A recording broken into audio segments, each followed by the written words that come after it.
الحمد لله رب العالمين والصلاة والسلام على رسول الله الأمين نبينا وسيدنا محمد وعلى آله وصحبه وذرياته وأمته إلى يوم الدين. أما بعد، فيا عباد الله أحباب الله وأحباب رسوله صلى الله عليه وسلم، أوصي نفسي وإياكم بتقوى الله فقد فاز المتقون، فلا تموتن إلا وأنتم مسلمون. فقال تعالى: يا أيها الذين آمنوا اتقوا الله حق تقاته ولا تموتن إلا وأنتم مسلمون. نشهد أن لا إله إلا الله وحده لا شريك له ونشهد أن محمدا عبده ورسوله الذي لا نبي بعده. Hadirin jemaah Jumat rahimani wa rahimakumullah. Mengawali ibadah Jumat ini, khatib ingin mengajak pada diri pribadi dan kita semua untuk meningkatkan syukur kita kepada Allah Subhanahu wa taala. Kita masih diberikan kesempatan untuk menunaikan ibadah Jumat berjamaah sebagai pembuktian keberimanan kita kepada Allah Subhanahu wa taala.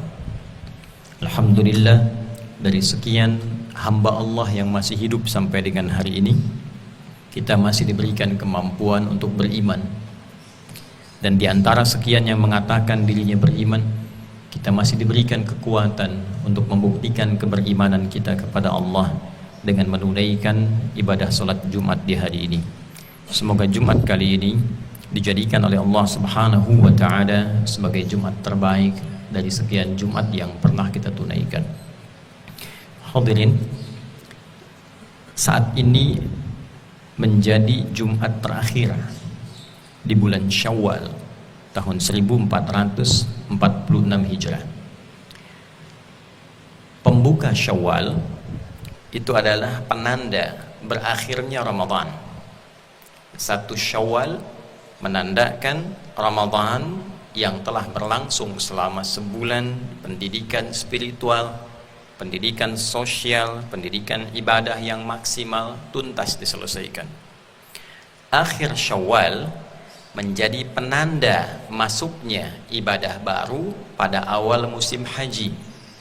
Puncak hajinya di bulan Dzulhijjah, puncak utamanya saat wukuf di Arafah tanggal 9. Pembuka awal untuk persiapan keberangkatan dan penyiapan mental sebelum berangkat serta fisik itu diawali di bulan Syawal. Isyaratnya ditemukan di Al-Quran surah kedua Al-Baqarah di ayat 197. Al-Hajju asyurum ma'lumat. Haji itu disiapkan keberangkatannya menuju puncaknya dari bulan-bulan yang sejak dulu telah dikenal. Asyur itu jama' qillah, bentuk jama' menunjukkan pada hitungan sedikit, 3, 4, 5. Nah, biasanya di kalangan masyarakat Arab untuk persiapan haji itu minimal setidaknya 2-3 bulan sebelumnya. Jadi kalau bulan 12 itu menunaikan haji, maka bulan 10 sudah siap-siap. 10, 11, 12. Bulan 10 itulah Syawal. Jadi kalau kita melihat sekarang sudah mulai persiapan, ada yang berangkat, petugas ada yang berangkat, sebagian bahkan yang umrah sudah tidak diperbolehkan masuk lagi. Maka demikianlah sejak dulu itu berlangsung persiapan untuk menunaikan ibadah haji, sehingga berlangsung secara teratur, tertib, nyaman dilakukan. Yang penting kaitan dengan Jumat ini, bila kita melakukan riset, penelitian secara mendalam, ada korelasi hubungan yang erat antara tujuan Ramadan dan juga puncak penunaian ibadah haji. Ketika Ramadan telah selesai mengantarkan kepada haji, maka akhir puasa ditandai dengan raihan takwa, mengawali haji pun dimulai dengan bekal takwa. Kita ketahui Al-Quran surah kedua Al-Baqarah di ayat 183 Ya ayyuhalladzina amanu kutiba alaikumusiyam kama kutiba alal ladzina min qablikum la'allakum tattaqun. Hai semua orang yang telah menyatakan dirinya beriman kepada Allah, buktikan keimananmu itu dengan menunaikan perintah, diwajibkan untukmu menunaikan puasa seperti orang dulu pun menunaikan puasa.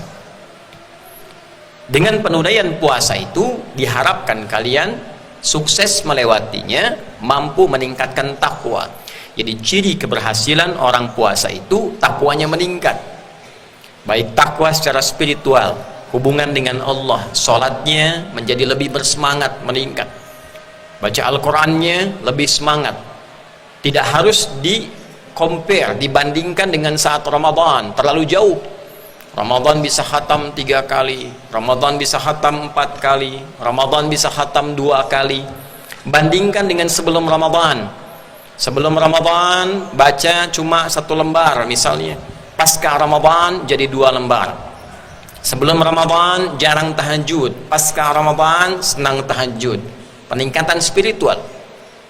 Ada peningkatan ibadah sosial, baik di keluarga, di lingkungan masyarakat, senang berbagi, yunfiquna fis sarai wad dharra, berubah secara emosional, wal kadhiminal ghaidha, mampu mengendalikan emosi dengan baik, wal afina 'anil nas, menjadi pemaaf, berkasih sayang dengan manusia, wallahu yuhibbul muhsinin, bertambah kebaikannya karena Ramadan dilatih jadi orang baik, pasca Ramadan makin baik. Nah, kebaikan itulah secara spiritual, secara sosial, itu yang ketika selesai Ramadan ditampilkan bulan Syawal, maka dilengkapkan untuk bekal haji. Bagi yang haji diterapkan di tempat haji, yaitu pusatnya di Makkah Al-Mukarramah.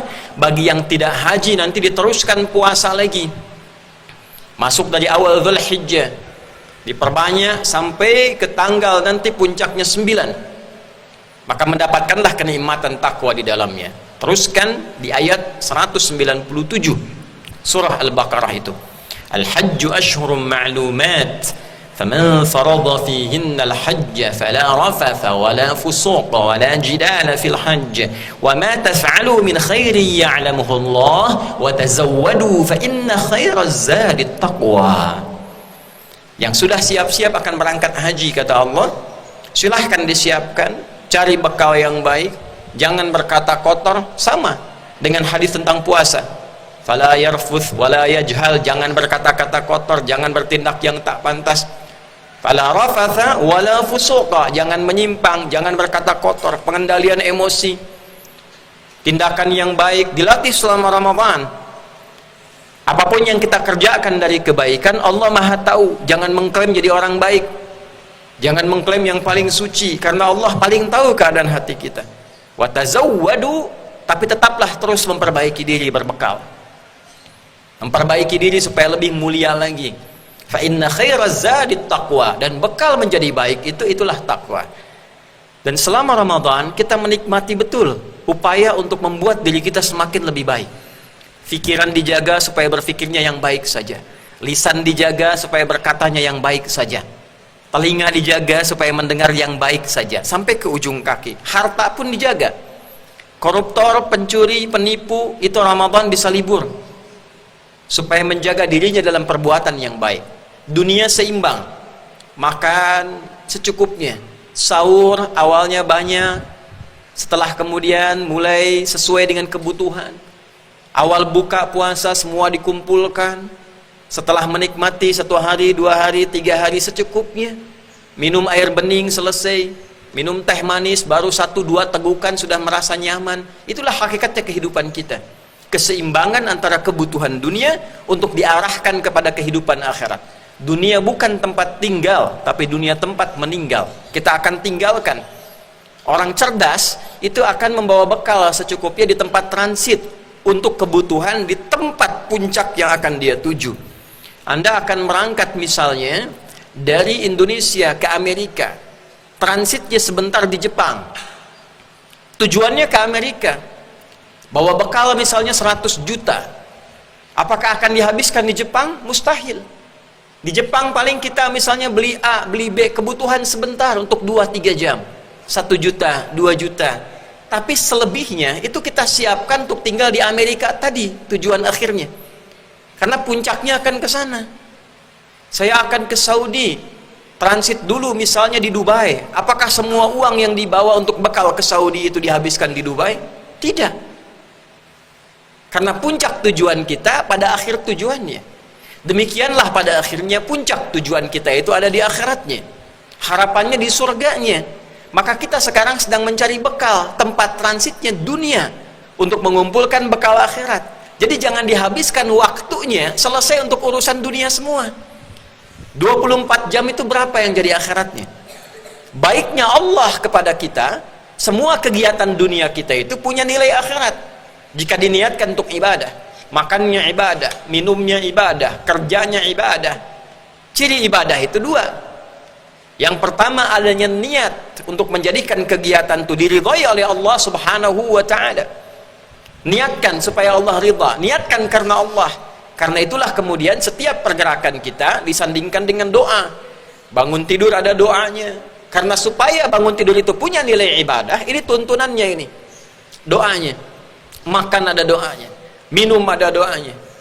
Tidak berdoa pun jadi rutinitas, tapi dengan hadirnya doa otomatis jadi ibadah.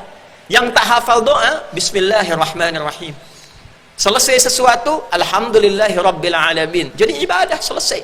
Ketika disebutkan kalimat bismillahirrahmanirrahim, minumnya menjadi ibadah. Minum aktivitasnya menghilangkan haus, kebutuhan dunia, hausnya hilang. Kalimat bismillahirrahmanirrahim merubah pekerjaan minum itu punya nilai untuk pulang ke akhirat, dituliskan poin, itu yang kita sebut dengan pahala. Nah, bekal itulah yang kita bawa pulang, minumnya tidak. Airnya keluar jadi kotoran, gelasnya tidak dibawa pulang, ke alam kubur pun tidak dikubur dengan gelasnya. Selesai. Tapi yang kita bawa apa? Bismillahirrahmanirrahim. Kita niatkan minum itu untuk menaati perintah Allah. Setelah berniat, maka diikutkan yang kedua, ikutkan pedoman berkegiatan itu layaknya ibadah.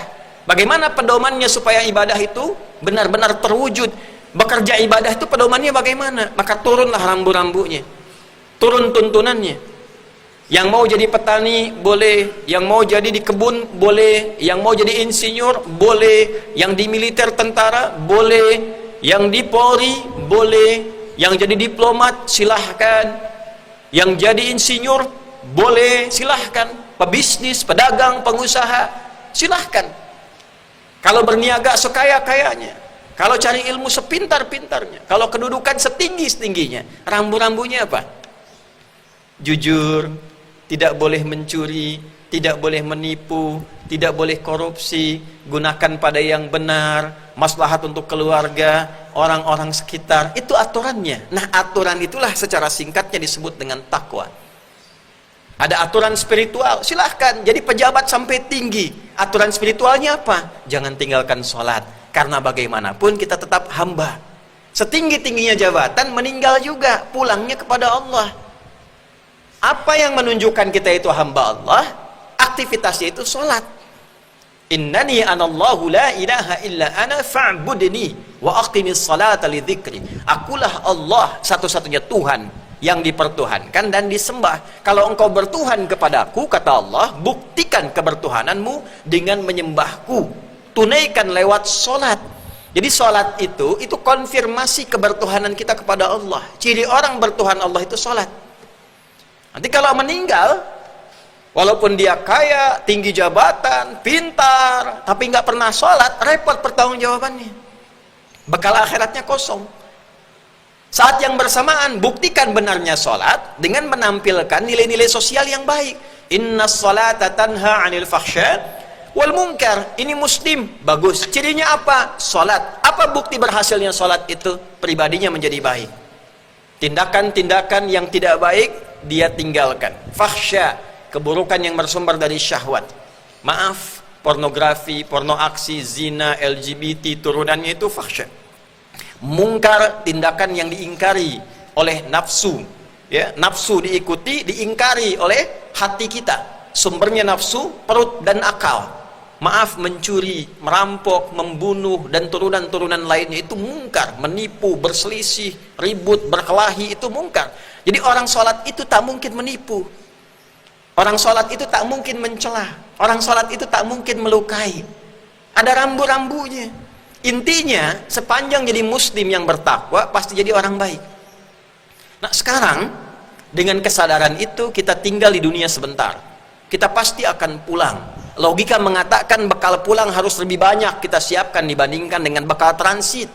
Pertanyaan besarnya, sudah seberapa banyak bekal kita siapkan untuk pulang? Bagaimana bekal spiritual kebertuhanan kita kepada Allah? Jangan-jangan sibuk mencari dunia, lupa dengan akhirat. Mulai tidak sholat, cari pekerjaan yang meninggalkan Jumat, hanya untuk mendapatkan sesuatu dari dunia yang sebetulnya sudah diatur. Ada lagi yang betul sholatnya bagus, kelihatan sholat, tapi lupa dengan nilai-nilai kebaikan yang dibawa dalam sholatnya. Sholat iya, tapi mencela juga dilakukan. Sholat iya, pengajian bagus, tapi juga saling berselisih. Sholat kelihatan iya, tapi korupsi juga, ada masalah. Nah yang paling berbahaya itu adalah ketika ada sifat merubah orientasi hidupnya, salah cara berpikirnya, menjadikan dunia seakan tempat tinggal, akhirat itu tidak ada orientasi untuk dia jemput. Dia memposisikan kehidupan itu dunia saja, akhirat belum pasti. Padahal Quran mengatakan wabil akhirati hum yuqinun. Orang takwa itu mesti yakin setelah meninggal ada kehidupan di akhirat nanti. Minimal kita punya harapan. Kalau tidak punya keyakinan, tidak ada harapan di situ. Kalau meninggal bagaimana? Nah, ada orang yang berpikirnya terbalik dia. Dunia itu segalanya. Kalau sudah di dunia, maksimalkan. Akhirat belum tentu, setelah meninggal belum tentu. Ada yang demikian. Sehingga dia merubah cara berpikirnya, mumpung masih di dunia, ayo hidupkan kesenangan, ayo maksimalkan pesta, ayo cari dunia sebanyak-banyaknya. Wa ma yuhlikuna illa dahar. Kata orang jahiliyah, udah, nggak ada yang menghabiskan, menghilangkan kesenangan dunia kecuali kematian selesai. Sayangnya, diisyaratkan dalam beberapa hadis, bahkan ayat Al-Quran, kelak akan didapati orang-orang Islam ikut berpikir demikian. Bahkan saking cintanya dengan dunia, bukan hanya dia melupakan ibadahnya, tapi lupa juga berkasih sayang dengan sesamanya. Lupa membangun ukhuwah, lupa membangun persaudaraan yang baik, lupa saling tolong menolong, sibuk berdebat, sibuk berkelahi, sibuk saling menjatuhkan, lupa. Kalau Islam mengajarkan semua yang masih hidup itu punya harapan untuk jadi baik. Lupa kalau kita itu berbagi kedamaian, kebaikan, makanya disebut dengan Islam. Maka dikisahkan dalam hadis Nabi sallallahu alaihi wasallam secara singkat menutup khutbah ini, yushaku an tadaa alaikumul umam atau yushiku an tadaa alaikumul umam. Satu kali kata Thauban, asisten, salah satu asisten Nabi sallallahu alaihi wasallam, maula Rasulullah sallallahu alaihi wasallam, Nabi pernah menyampaikan, nanti akan tiba masanya posisi orang-orang Islam itu dikerubungi, dipermainkan oleh orang-orang yang memang tidak senang dengan kebaikan-kebaikan yang dibawa oleh nilai-nilai Islam itu. Kedamaian, ketentraman, keadilan semesta, kebaikan, toleransi yang tinggi. Kama tada'al akalatu ala qasa'atiha. Sebagaimana orang-orang itu berkerumun memperebutkan makanan. Orang lapar dapat piring makanan dikerubut tuh. Nah, ada posisi orang Islam itu nanti diperebutkan demikian. Ada aliansi-aliansi besar, kekuatan-kekuatan besar melihat orang Islam, tempat di mana orang Islam tinggal yang mayoritasnya Muslim atau negara Islam, pokoknya nggak boleh berkembang. Ini jadi objek saja. Qala qailun amin qillatin bina yawma idzin ya Rasulullah. Ada yang menarik. Satu sahabat bertanya, "Ya Rasulullah, apakah jumlah kita sedikit pada waktu itu?" Sampai-sampai orang mudah mempermainkan itu orang-orang Islam. Bukan sebatas muslimnya, bukan. Tapi kayak nggak punya nilai. Tidak punya pengaruh, nggak punya karisma. Dipermainkan orang. Tidak punya harga diri. Nilai-nilainya tidak tampak dalam kehidupan. Apakah karena sedikit? Kata Nabi, bal antum yawma idzin katsir atau kama qala sallallahu alaihi wasallam. Walakinnakum gutha'un ka gutha'is sayl. Tunza'ul mahabbatu min qulubi aduwikum wa yuj'alu fi qulubikumul wahn atau kama qala sallallahu alaihi wasallam. Tapi justru jumlah kalian waktu itu akan banyak, kata Nabi, nggak sedikit, banyak. Cuma sayangnya terpecah-pecah seperti buih di lautan. Ya, ada ombak kena karang, puf, pecah jadi buih, jadi buih, jadi buih, pecah. Umat Islamnya sibuk saling menjatuhkan, saling mencela, saling merasa yang paling hebat, yang paling benar. Pengajian ini merasa lebih unggul, yang ini merasa lebih hebat. Yang teman satu, sesama muslim, ada kesalahan sedikit, dijatuhkan. Gimana caranya harus terjatuh? Tidak melihat dampak-dampak yang baiknya. Dulu orang salah itu diperbaiki kesalahannya, bukan dijatuhkan namanya. Fir'aun itu se-Fir'aun-Fir'aunnya, nggak pernah disebut namanya. Karena yang salah itu penyimpangan kedudukannya. Makanya disebutnya dengan Fir'aun, gelar yang melekat kepadanya, bukan orangnya, bukan namanya. Karena boleh jadi ada nama yang serupa, menempati kedudukan yang sama, tapi dia baik. Maka Islam tidak mengajarkan mencela nama. Karena boleh jadi ada orang dengan nama yang sama, dia tidak melakukan perbuatan serupa. Kalau ada orang salah, dikoreksi kesalahannya dengan cara yang baik, bukan dijatuhkan orangnya. Itulah keindahannya. Nah, kita kehilangan itu, terpecah. Tapi yang paling berbahaya, apa penyebab perpecahan itu? Wahn. Apa wahn itu? Kata Nabi, wa mal wahnu ya Rasulullah, kata sahabat, apa itu wahn ya Rasulullah? Kita tutup dan akhiri, hubbud dunya wa karahiyatul maut. Terlalu cinta, lekat diri dan hatinya dengan dunia, sehingga tidak siap untuk meninggal, tidak siap untuk pulang ke akhirat, tak punya bekal pulang. Semua lekatannya dunia. Sumber perpecahan itu orientasi dunia. Banyak perbedaan pendapat, tidak ada masalah. Tapi perbedaan pendapat yang diisi oleh nafsu, dunia, karena popularitas, karena pengen banyak jamaah, karena materi dunia. Pebisnis ribut itu bukan karena beda tipe bisnisnya, beda kreativitasnya, bukan, karena dunianya. Omset saya harus lebih besar dibandingkan dengan dia, maka bagaimana caranya dia jatuh supaya barang saya yang laku? Hubbud dunia. Padahal dia tahu yang ngatur rezeki itu Allah. Demikian di kedudukan, gimana caranya saya unggul, lawan saya mesti jatuh. Maka dibuat citra seakan-akan ini tidak boleh muncul, ini tidak boleh berkembang, harus jatuh, saya yang muncul. Hubbud dunia. Dan lupa terkadang apa yang menjadi tantangan kita, teman kita berpartner itu muslim sendiri, sehingga tidak punya nilai. Palestina diserang, dia cuma bisa berdoa, bisa menangis, tidak punya kekuatan. Hubbud dunia, ketakutannya begitu tinggi. Padahal jumlah orang Islam itu banyak dalam konteks keimanan. Karena bukan hanya kasus Palestina saja, keadilan itu mesti ada dimanapun tempatnya. Ada manusia yang tertindas kelihatan oleh orang Islam, muncul keislaman, tunjukkan. Tidak harus di Palestina, tempat lainnya pun demikian. Jadi Anda bayangkan, kemanusiaan saja keislaman digerakkan untuk menolong. Apalagi kemudian bila yang tertimpa musibah itu adalah orang-orang yang akidahnya serupa. Puncaknya yang terakhir, ini adalah momentum perubahan untuk kita semuanya. Jadikan Jumat ini sebagai Jumat kebaikan. Berkah itu, Jumat berkah. Jumat berkah itu bukan setelah Jumatan ada nasi kita bawa pulang. Barakah itu ziyadatul khair wastimraruhu. Bertambahnya kebaikan dan konsisten. Jadi kalau orang Jumatan tuh makin baik. Ayo energinya pulang, bawa ke tempat masing-masing. Kalau anak jadi anak yang baik, murid-murid yang baik, guru-guru yang baik. Orang tua yang baik. Kalau dari rumah sudah baik, di masyarakat baik, insya Allah negara kita pun akan jadi baik, bangsa kita jadi baik, dan nilai Islam itu yang paling penting. Tidak hanya dibaca dalam Quran, tapi akan terasa indah ketika dipraktekkan. Ayat jujur banyak, tapi kita butuh praktek kejujuran itu. Ayat sabar melimpah, kita butuh praktek kesabaran itu.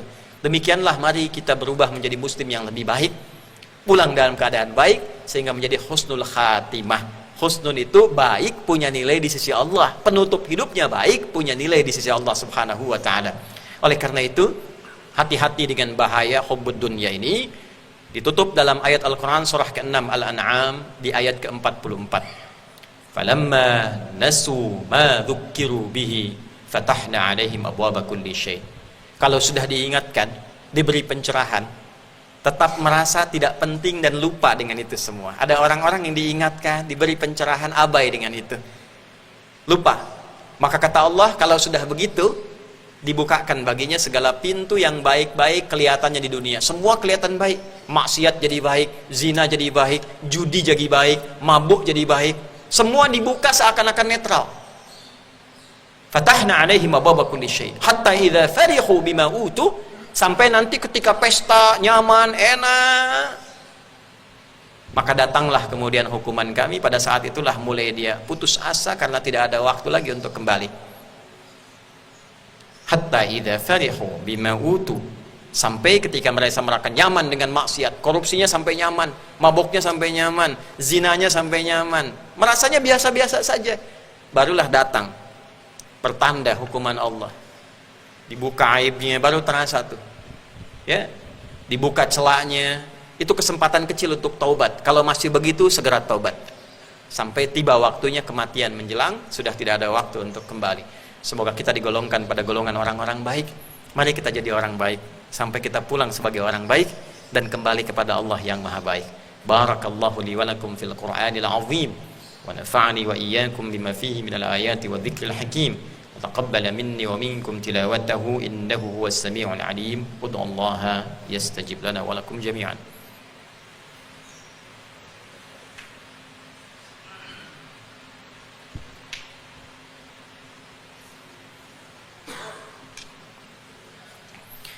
Alhamdulillah wassalatu wassalamu ala rasulillah wa ala alihi wa sahbihi wa man walah. Asyhadu an la ilaha illallah wahdahu la syarika lah wa nashhadu anna Muhammadan abduhu wa rasuluhu alladzi la nabiyya ba'dah. Allahumma salli wa sallim wa barik ala hadzal nabiyil karim wa ala alihi wa sahbihi wa dhurriyyatihi wa ummatihi ila yaumiddin. Amma ba'd, fa ya ibadallah, أوصي نفسي وإياكم بتقوى الله فقد فاز المتقون فلا تموتن إلا وأنتم مسلمون. فقال تعالى يا أيها الذين آمنوا اتقوا الله حق تقاته ولا تموتن إلا وأنتم مسلمون. عباد الله، قال الله سبحانه وتعالى في قرآنه مذكرا لنا جميعا إن الله وملائكته يصلون على النبي يا أيها الذين آمنوا صلوا عليه وسلموا تسليما. اللهم صل وسلم وبارك على هذا النبي الكريم رسولنا المصطفى الأمين سيدنا محمد وعلى آله وصحبه أجمعين. اللهم تقبل منا إنك أنت السميع العليم وتب علينا إنك أنت التواب الرحيم. اللهم اهدنا صراطك المستقيم صراط الذين أنعمت عليهم غير المغضوب عليهم ولا الضالين. اللهم اغفر للمسلمين والمسلمات والمؤمنين والمؤمنات الأحياء منا والأموات إنك سميع قريب مجيب الدعوات ويا قاضي الحاجات. ربنا لا تدع لنا في مقامنا هذا وفي كل مقام ذنبا إلا غفرته ولا هما إلا فرجته ولا دينا إلا قضيته ولا مريضا إلا شفيته ولا حاجة من حوائج الدنيا والآخرة فيها لك رضا وفيها لنا الصلاح إلا قضيتها يا أرحم الراحمين. اللهم اخفض بلادنا أندونيسيا واجعلها بلدة طيبة وأنت ترضاها، واخفض يا الله أمراءها ورؤساءها واجعلهم يا الله عدلاء ليخففوا حسابهم يوم القيامة يا أرحم الراحمين. واجعل علماءنا علماء المخلصين لك الدين. اللهم منورين يا الله، منورين المسلمين يا أرحم الراحمين ليقربونا يا الله إليك يا أرحم الراحمين. ربنا آتنا في الدنيا حسنة وفي الآخرة حسنة وقنا عذاب النار. بارك هذه المدرسة وأخيار مع وأميرا يا أرحم الراحمين كما تحب وترضى. وصلى الله على سيدنا محمد وعلى آله وصحبه أجمعين. وآخر دعوانا أن الحمد لله رب العالمين. عباد الله، إن الله يأمر بالعدل والإحسان وإيتاء ذي القربى وينهى عن الفحشاء والمنكر والبغي يعظكم لعلكم تذكرون ولذكر الله أكبر والله يعلم ما تصنعون. أقيموا الصلاة يرحمكم الله.